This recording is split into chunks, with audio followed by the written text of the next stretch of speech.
नमस्ते जय जगन्नाथ पुणी थरे एक नुआ कार्यक्रम सहित आपण मानकु स्वागत।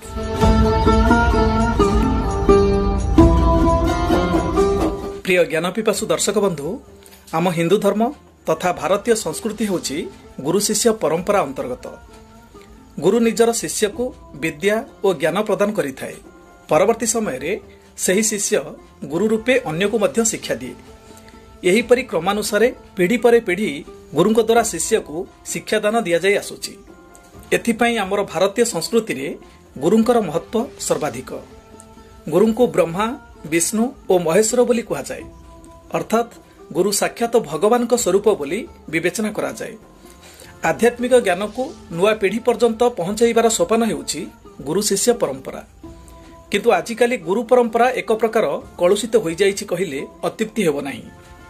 असल सद्गुरुंकर अभावरु ही मनीष पथच्युत होई अज्ञान अंधकार रे बुड़ी पाप अर्जन करिबारे लागिछि। ए परिस्थिति रे आमे जदि आम पई उपयुक्त गुरु चयन करि परिबा तेबे आमे सठिक ज्ञान अवश्य लाभ करि परिबा। मात्र असल गुरु किए, गुरु को चिन्हिबा किपरि? तेबे आजिर भिडियो रु प्रथमे आसंतु जानिबा असल गुरु काहाकु कहंती।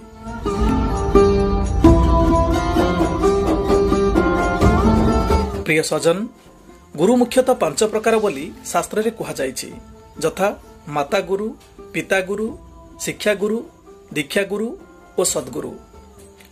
प्रकृत रे जहां ठारू कोनोसी विषय आमको ज्ञानालोक मिले एवं आमर अज्ञान अंधकार दूर हुए, सी आम पई सेही विषय को गुरु। जेमिति आमे कोनोसी अजणा स्थान को जीवा पई काहारिकु ना काहारिकु सठिक बाट विषय पचारि बुझी थाउ। अर्थात जी आमको अजणा स्थान को बाट बताई दिए, सी आम पई सेही कारण पई गुरु। तांकु आमे गुरु बोली मानु बा न मानु, से आमर गुरु हेई गले, जेहेतु से आमको सठिक स्थान रे पहुंचाइबार ज्ञान देले।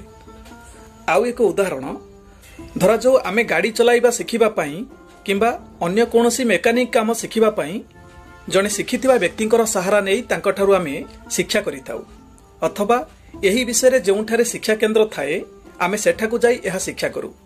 तेबे एठारे गाड़ी चलाइबा शिक्षा बा मेकानिक काम शिक्षा देउथिबा व्यक्ति आमर गुरु होई थाए। मोटामोटी कहिले जहाठारु आमे जेउ विषय रे ज्ञान पाई थाउ, सी आम पई सेही विषय को गुरु। मात्र एसबु गुरुंक सहित आमर संबंध साधारण, कारण एमाने समस्ते आमको वैषयिक शिक्षा देई थांती, जद्वारा आमे सेही विषय रे ज्ञान अर्जन करी आम कार्य संपादन करबाकू सक्षम होई थाउ। एमानको शिक्षा गुरु मध्य कहा जाए। शिक्षा समाप्त होई गला परे एमानक सहित आमर आउ कोनोसी संबंध रहिबार आवश्यकता ही नथाए। जेमिति आमको रास्ता देखाइला परे रास्ता देखैथिबा व्यक्ति सहित आमर आउ किछि संपर्क दरकार पड़ेनी। सेमिति गाड़ी चलाइबा शिखिबा परे बा मेकानिक काम शिखि जिबा परे आमर आउ सेही गाड़ी चालक बा मेकानिक पाखरे किछि काम नथाए। सेथिपई आमे तांकठारु संपर्क तुटाई देला परे मध्य आमर किछि असुविधा हुए नाही। आउ ठीक एही परी आमे पाठ पढ़िबा पई मध्य स्कूल रे नाम लेखाउ, स्कूल शिक्षकों ठारू शिक्षा अर्जन करू। मात्र शिक्षा समाप्त होई गला परे से स्कूल एवं शिक्षकों सहित आमर आउ संबंध रहे नाही। एमाने आम पई गुरु हेइथिले मध्य आमे तांकु एते गुरुत्व देई नथाउ, कारण प्रकृत रे एमाने गुरु नहंती। 5 प्रकार गुरुंक मध्यरे एमाने हेले शिक्षा गुरु अर्थात शिक्षक। किंतु आमे जेउ असल गुरुंक विषय आलोचना करूछे, ए गुरु समस्त प्रकार गुरुंक मध्यरे श्रेष्ठ, जाहाकू असल गुरु बा परम गुरु बोली कहा जाए। अर्थात जे जीवनर असल विद्यार ज्ञान शिखाए, से ही असल गुरु पदवाच्य।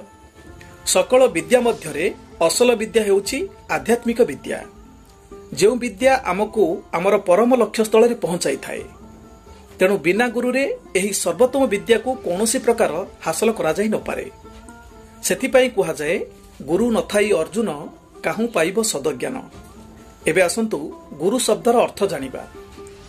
गुरु एक संस्कृत शब्द, एथिरे 2टी व्यंजन अक्षर रहिछि, गु एवं रु। गु अर्थ अज्ञान बा अंधार, रु अर्थ आलोक बा प्रकाश।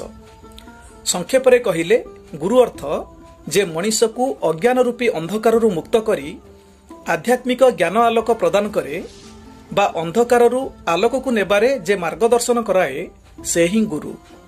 अन्य मतरे गु अर्थ गुण, रु अर्थ रूप। अर्थात जी गुण और रूप ठारू ऊर्ध्वरे से ही गुरु। अन्य प्रकार शब्द तत्व देखिले गुरु शब्दरू कार काढ़ीदेले हेब गर।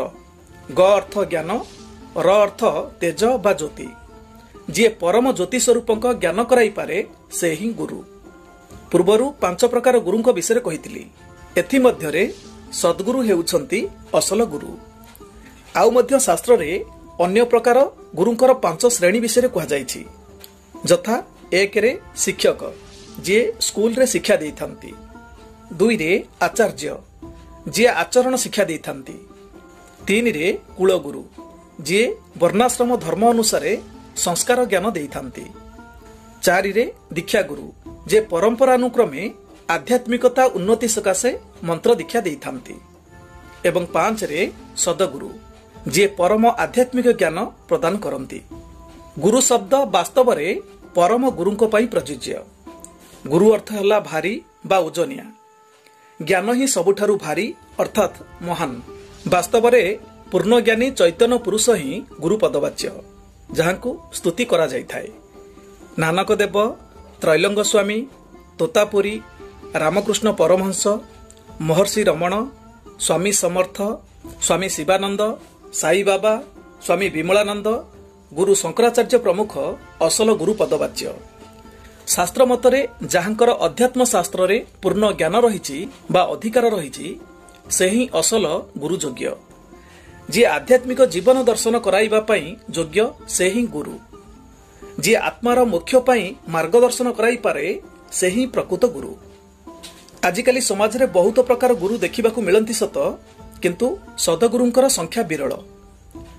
खाली मठ मंदिर करी साधु सन्यास बेश धारण करिदेले केही केबे गुरु पदवाच्य होई जांतनी। खास एइथिपाई आजिकाली समाज रे शिक्षार विकास सत्ते भी आध्यात्मिक ज्ञानर अभाव हेतु अज्ञान अंधकार द्वारा पापर मात्रा बढ़ी बढ़ी चलीछि। प्रिय सजन, जदि आपनको असल गुरुंकर साक्षात मिलु नाही किंबा गुरुंको चिन्हिबा पई आपणक पाखरे उपयुक्त ज्ञान होई नाही, तेबे आदौ व्यस्त न होई धैर्यतार सहित आगकू बढ़ंतु। देखिबे दिने ना दिने आपणको स्वयं भगवान अवश्य कृपा करिवे एवं आपण सुनिश्चित सद्गुरुंकर सानिध्य लाभ करिवे। किंतु गुरु चयन रे आकुल हेले फल ओलटा हेबार यथेष्ट संभावना रहिछि। जदि आपण गुरु ग्रहण न करी निजको दुर्बल बा हीन मने करूथांती, तेबे आम चैनल रु पूर्वरु प्रसारित वीडियो बिना गुरु रे साधना देखि नियंतु, किंबा यूट्यूब रे SL 301/A23 लिखि सर्च करी मध्य देखि परिवे। नचेत एई वीडियो रे ताहार लिंक रहिछि, देखि नियंतु। आउ जदि आपण सीधा सळक निजर गुरु निजे स्थिर करबाकू चाहंती, तेबे आमर परवर्ती वीडियो देखिबाकू आदौ भूलिबेनी। परवर्ती वीडियो रे विषय रहिछि केमिति चिन्हिबे सद्गुरु किए। आजिर कार्यक्रम को एइठारे विराम दउछि। पुणी साक्षात हेबो आउ एक नुआ कार्यक्रम रे। से पर्यंत रहूछि। नमस्ते, जय जगन्नाथ।